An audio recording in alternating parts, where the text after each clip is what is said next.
ખ્યાતિ હોસ્પિટલના એક બાદ એક કાંડ સામે આવી રહ્યા છે। હવે ખ્યાતિ હોસ્પિટલનો વધુ એક કાંડ મહેસાણાથી સામે આવ્યો।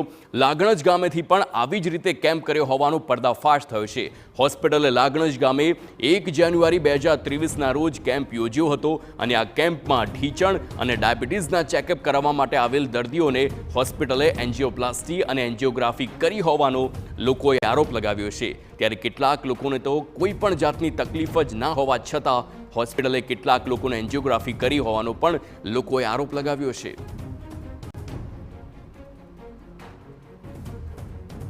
તો કોઈ તકલીફ હતી નહીં, ખાલી ડાયાબિટીસ હતો।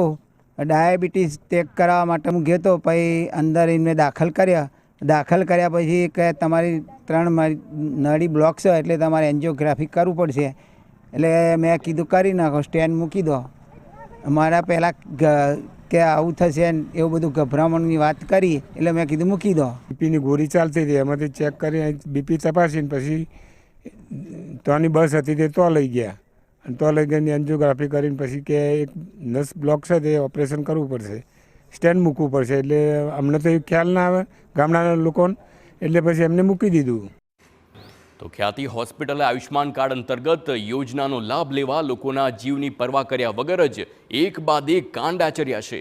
લાગણજમાં પણ હોસ્પિટલ દ્વારા કેમ્પ બાદ 25થી વધુ લોકોને બસ મારફતે અમદાવાદ લઈ ગયા હતા અને અનેક લોકોની એન્જિયોગ્રાફી તેમજ એન્જિયોપ્લાસ્ટી કરી નાખી હતી। તો અમુક લોકોએ ઓપરેશનની ના પાડતા હોસ્પિટલના તંત્રએ ઓપરેશન કરવા દબાણ કરી અને આયુષ્માન કાર્ડ પરત નહીં આપવાનો પણ લોકોએ આરોપ લગાવ્યો છે।